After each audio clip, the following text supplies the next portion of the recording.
Hi, this is Drew Jones of Drew's Guitar Shop in Seattle, Washington. Now, those who've been watching this channel for a while know that I really dislike having strings just kind of hanging off the tuners like this. And I've talked frequently about it in videos that involve stringing and similar things. So in this video, I'm going to show you how to get rid of these without using cutters. Because I feel like there's not really any good reason to have this kind of situation going on.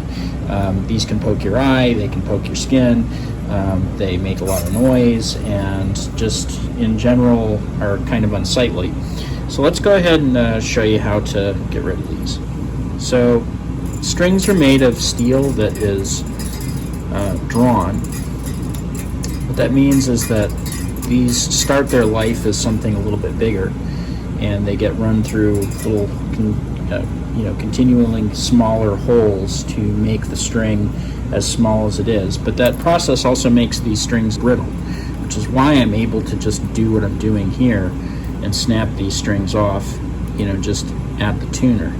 Because what I'm doing here is I'm just taking that string material that's pretty hard, and it's not very good at flexing in extreme directions over and over and over again, and it will just break.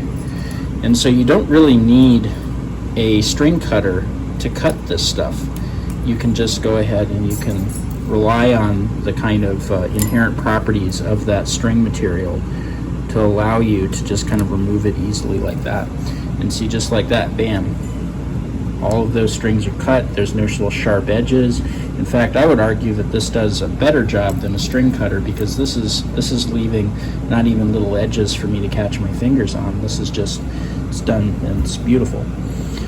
So save yourself the pricks and the noise and the rattling and the these things getting caught on stuff, and just trim them when you put them on. And it's as easy as what I just showed you here. Basically, you just take it and you kind of wiggle it back and forth and just keep on going with it, and no time at all, it just will snap off and leave you with a beautifully wound string.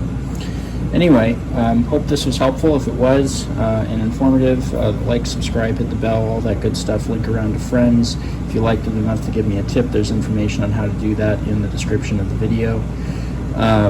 You can also look in the description for a link to my Reverb page where I sell some stuff, as well as a link to my website where you can find my pricing information for repair work and my contact information to contact me about that repair work. This has been Drew Jones of Drew's Guitar Shop in Seattle, Washington. Thank you for watching.